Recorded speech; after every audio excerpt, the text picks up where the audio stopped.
Horas, Horas, Horas, Balige Akademi datang kembali di hadapan Anda dari tepian Danau Toba yang indah.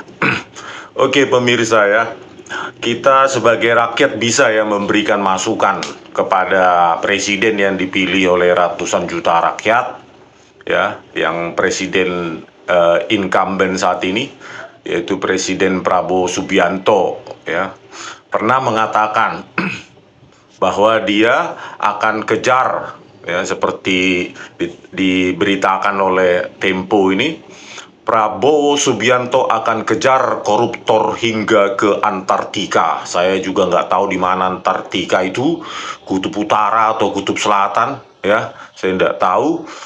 Dan pernah juga disampaikan pada tahun 2019 ya, bukan hanya tahun 2024 ya. Di sini dikatakan Presiden terpilih Prabowo Subianto kembali menegaskan komitmennya dalam memberantas korupsi. Dia menyatakan siap mengejar koruptor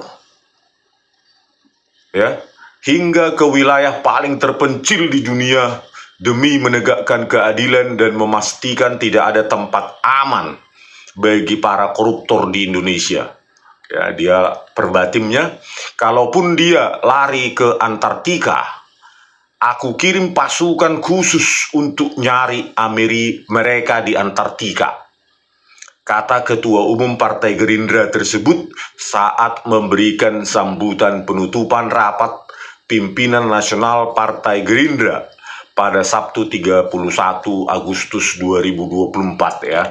Saya kira Pak Prabowo ini serius karena sudah menyatakannya 2 kali ya, terekam pada tahun 2019 dan tahun 2024. Tapi tanggapan saya perihal hal ini ya, sebelum koruptor itu lari ke Antartika Pak, lebih baik bentuk tim khusus di dalam negeri ya, daripada menambah biaya harus membuat tim khusus nanti begitu dia lari ke Antartika. Ngapain?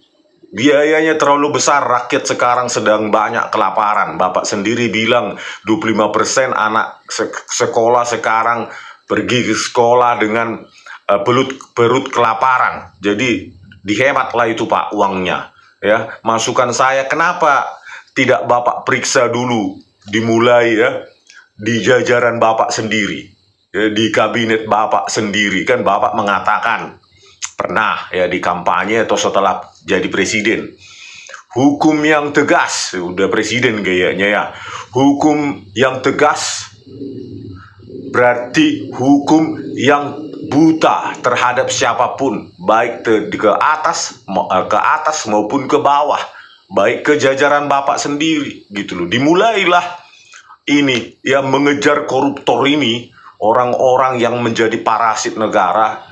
Jangan sampai dia lari dulu ke Antartika, biayanya mahal Pak ya.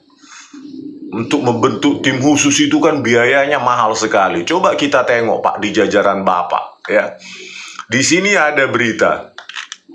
Nah, Jaksa Agung yang Bapak perpanjang dari rejim sebelumnya itu dilaporkan ke Kemendagri terkait dugaan KTP ganda.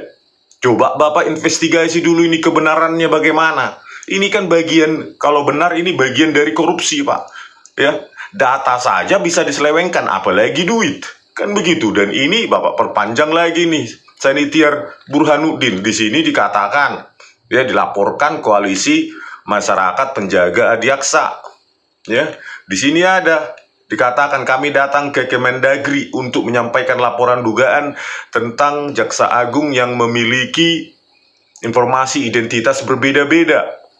Ya, di sini ada pernah mengunggah bahwa Instagram Kejaksaan RI bahwa Sanitiar Burhanuddin lahir 17 Juli 1954. Namun ia menyebut bahwa dari sumber penganugerahan gelar akademi profesor untuk Burhanuddin di Universitas Jenderal Sudirman Purwokerto tertulis lahir 17 Juli 1959. Selain itu, ada pula KTP yang tertulis Burhanuddin lahir 17 Juli 1960 dan sebagai pekerja swasta. Ini kan Ini kan perlu ditindaklanjuti ini kebenarannya. Jadi bagaimana penegakan hukum kalau jaksa agungnya seperti ini? Ini bagi saya, ya, makna koruptor itu harus diperluas. Dia harus bersih dulu sebelum membersihkan orang lain. Terus berikutnya ada juga tentang jaksa agung Bapak itu, Burhanuddin, geger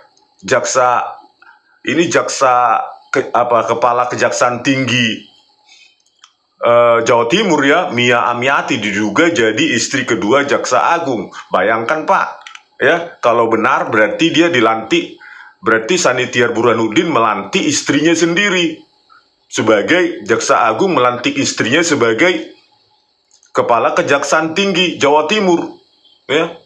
Bayangkan KKN-nya bagaimana ini, ya. Dan di sini ada juga KTP yang mengatakan Mia Amiati itu adalah istrinya. KTP di Pejaten, Pasar Minggu, Jakarta, mana itu, Selatan, ya. Nah, ada 2 KTP-nya, satu di Bandung, satu di mana itu, Jakarta Selatan, Pejaten. Nama istrinya Mia Amiati. Ini kan perlu diperiksa ini seperti ini, ya. Bayangkan kan peraturan PP berapa itu?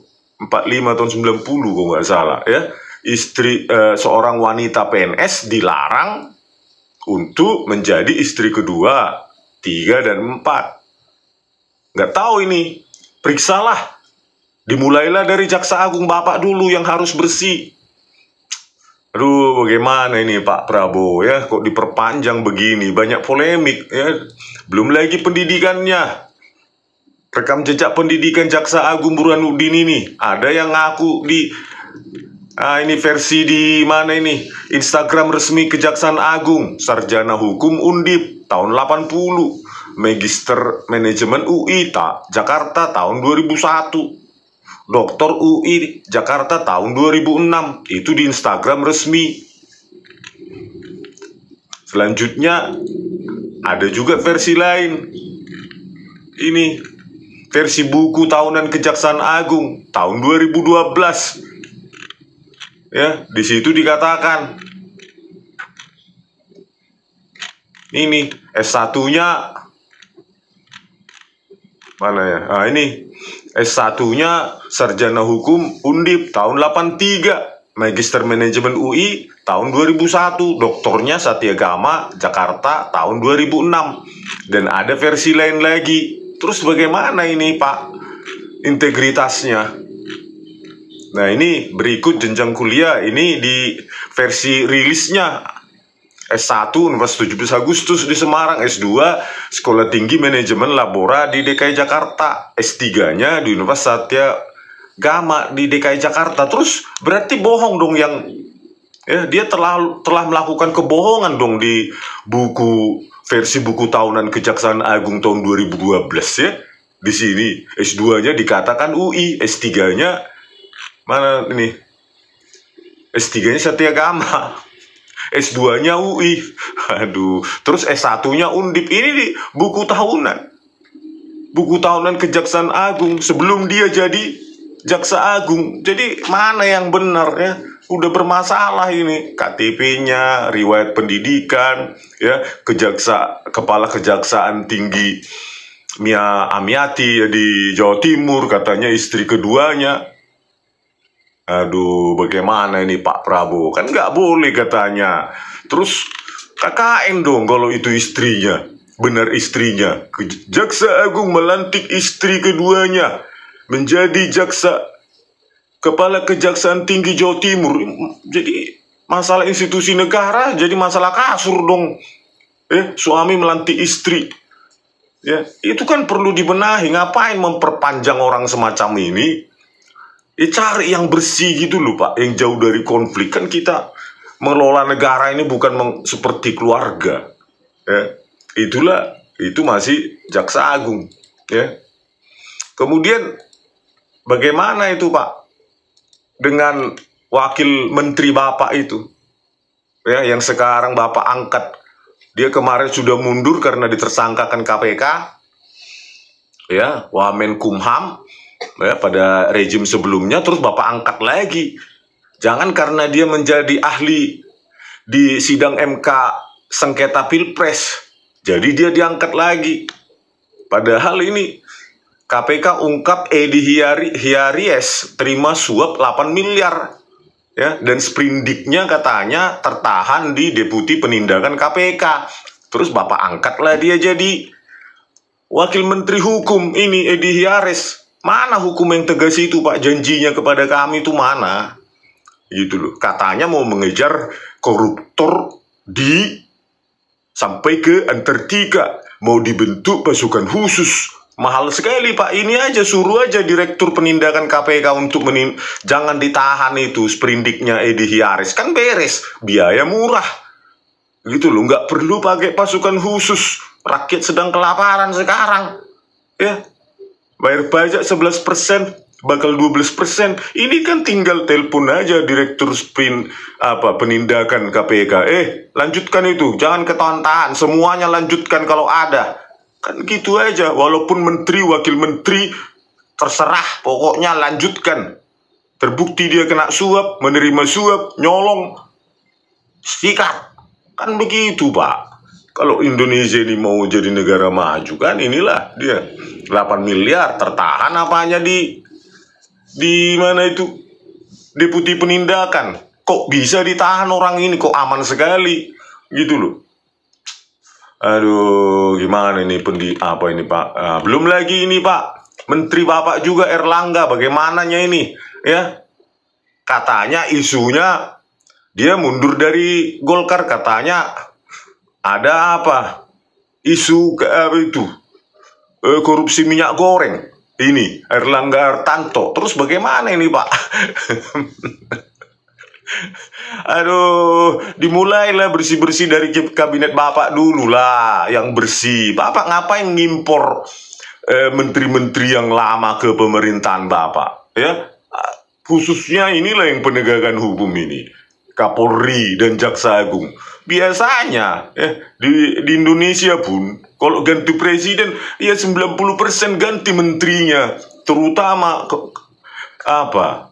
Kapolrinya dan Jaksa Agungnya. Ini kok kayak naik kelas aja, melanjutkan aja gitu. Nggak ada perubahan yang dirasakan rakyat. Jaksa Agungnya tetap Sanitiar Burhanuddin, Kapolrinya tetap Listio Sigit Prabowo. Terus apa yang baru? Gitu loh, Pak. Apa karena berkelanjutan yang lama-lama ini nggak perlu diperbaiki, dilanjutkan aja gitu, Pak? Bagaimananya ini, Pak? Ya, Erlangga Hartanto ini benar bersih nggak ini, Pak?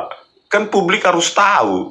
Terus kalau sudah ada bau-bau korupsi, ya ngapain dilanjutkan? Kan banyak orang Indonesia yang ngerti tentang ekonomi. Lanjut lagi nih. Ini lagi, hakim singgung misteri pengembalian 27 miliar. Menpora Dito, saya tidak tahu. Menpora ini Bapak lanjutkan juga kalau nggak salah ini ya. Jadi Menpora ini 27 miliar tinggal dibalikkan. Kutuk. Ya, selesai masalah. Berarti enak kali ya kalau orang maling, misalnya masyarakat biasa, masyarakat jelata gitu, maling pisang dia kan, pada saat dilaporkan ke polisi, dibalikkanlah tandan pisangnya itu. Nah, mulai tidak, jangan laporkan saya gitu ya penyelesaian hukumnya. Nah, inilah bagaimana ini. Ya, 27 miliar tinggal dibalikkan, selesai masalah. Dan Bapak angkat lagi kok nggak salah ini, saya nggak tahu ya, mungkin ya jadi Menpora, lanjutkan lagi. Aduh. Terus apa lagi nih beritanya? Nah, ini juga disebut ini harta Menpora 282 miliar, disebut terima uang 27 miliar. Dan ini aman-aman aja sampai sekarang ini. Ya, masih tetap menjabat kalau nggak salah ini. Tinggal dibalikkan. 27 miliar, udah selesai, balikan. Terus mananya yang tegas itu? Yang sayangnya salah persepsi, maksudnya tegas hanya untuk kalian rakyat jelata. Untuk kami para elit republik ini tidak berlaku itu hukum yang tegas. Ya, maksudnya kalau rakyat jelata yang korupsi baru dikejar pakai pasukan khusus kan tertiga gitu ya, Pak. Aduh, bagaimananya ini Pak Indonesia ini ya. Ya, belum lagi ini Pak, ada seorang Kapolres Tabes Semarang bernama Kombes Irwan Anwar. Ya, masih Kapolres Tabes dia. Padahal dia menjadi perantara 800 juta uang suap ke Syahrul Yassin Limpo, ke Firly Bahuri, ya, ketua KPK, dan Firly Bahuri juga sampai sekarang ditangkap pun tidak. Padahal kalau gubernur diciduk di sana langsung ditangkap, bupati apalagi enteng, apalagi kepala desa. Kenapa hukum itu tidak berlaku untuk Firly Bahuri, mantan ex KPK? Mananya ini Pak penegakan hukum ini Pak? Kok makin nggak jelas Indonesia ini? Kata Bapak 2045 jadi negara emas. Emas atau cemas? Kalau begini kan satu-satunya jalan kan penegakan hukum dulu, benar. Bapak sudah cari jalan-jalan ke luar negeri, cari investor. Tapi kalau dilihat penegakan hukum orang kayak gini, ya bakal mundur lah investornya. Dan saya nggak benar ini penegakan hukum di Indonesia ini. Saya lihat kepolisiannya pun kepolisian terburuk, terkotor, terkorupsi Asia Tenggaranya Indonesia ini. Baliklah kami, nggak jadilah, batal katanya gitu. Ya, bisa jadi di otaknya mereka, orang yang punya duit dari luar negeri pun takut kan melihat track record penegakan hukum kepolisian menjadi kepolisian terburuk Asia Tenggara. Ya siapa yang mau Pak jadi investor? Nah, inilah prestasinya Jenderal Listio Sigit Prabowo kan Pak, yang Bapak perpanjang juga dari rejim sebelumnya, padahal sudah hampir 4 tahun dia menjadi Kapolri sejak Januari 2021, bentar lagi Januari 2025, ya. Bapak perpanjang lagi, dia mau sampai 10 tahunnya dia Pak, nanti sampai 2029 dia jadi Kapolri rencananya.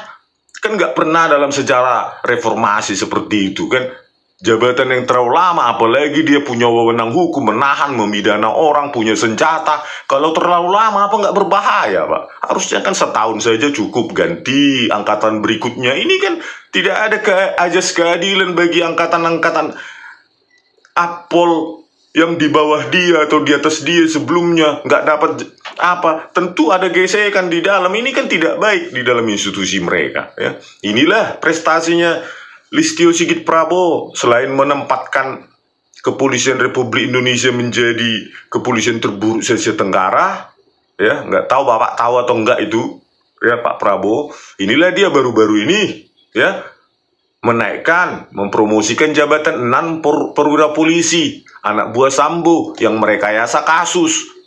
Ya, dibilang tembak menembak, terus dibilang pemerkosaan, TKP-nya pindah, kadang di Duren 3, kadang di Magelang.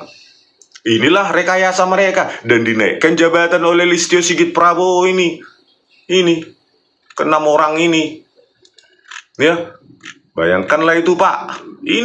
Inilah penegakan hukum. Ya, Kombes Murbani Budi Putono, Kombes Deni Setia Nugraha Nasution, Kombes Susanto, Andi Jusen, Cuputranto, semua naik jabatan. Jadi kalau sudah direkayasa, mereka yang merekayasa begini, otaknya sudah otak kotor, apa bisa dibalikkan jadi polisi baik lagi? Harusnya kan lebih baik dipecat, pidanakan. Banyak yang lain katanya anggota kepolisian ada 400.000.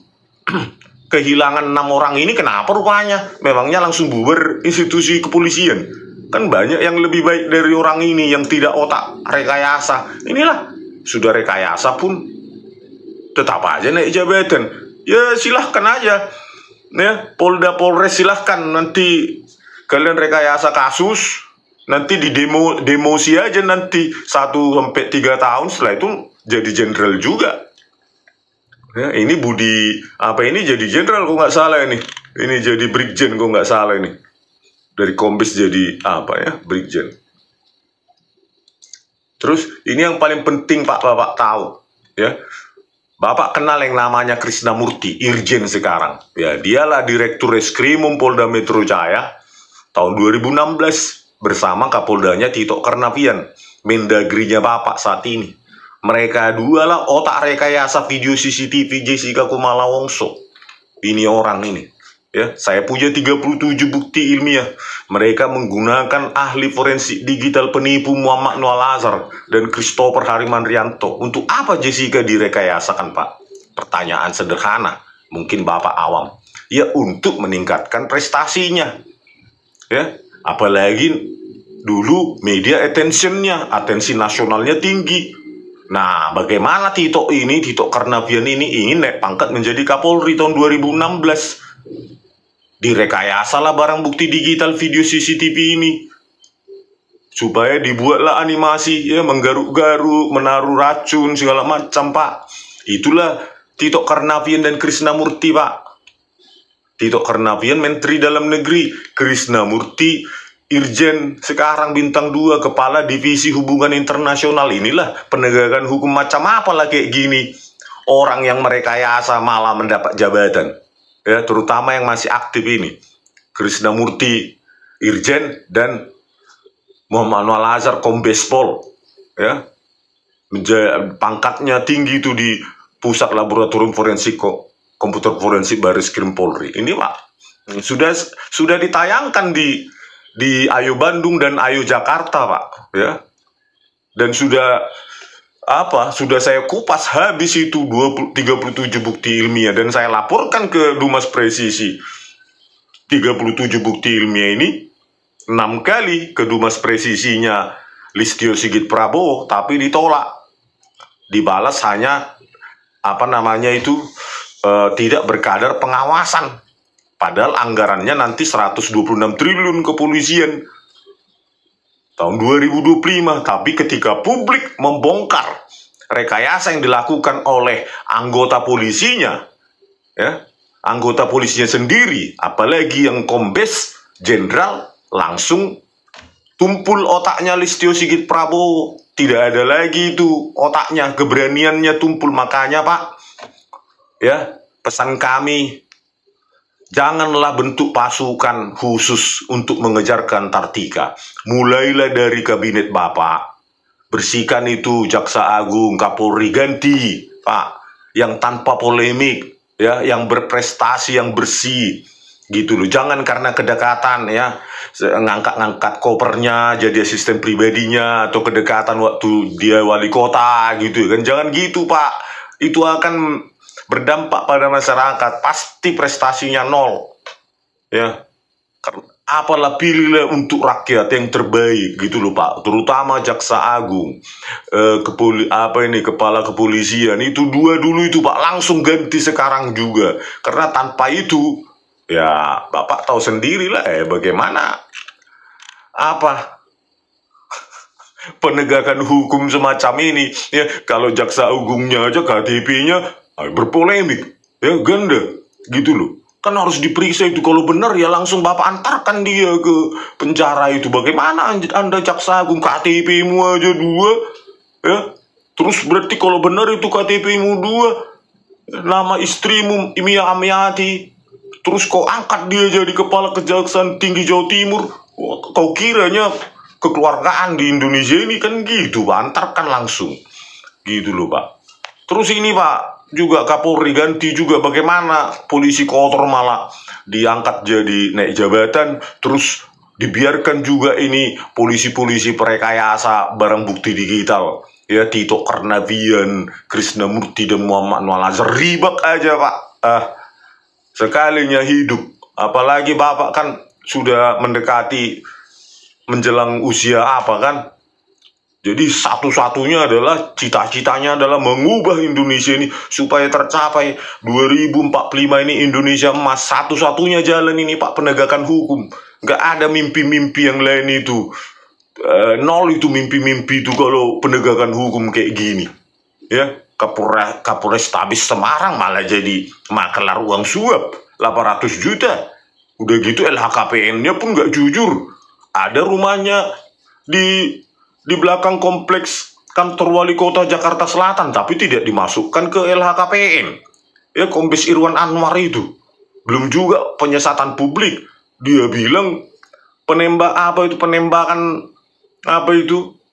siswa SMK N4 itu, Gamma Oktavandi, dia bilang tawuran, padahal karena memang ditembak secara sadis gitu loh, penyesatan publik.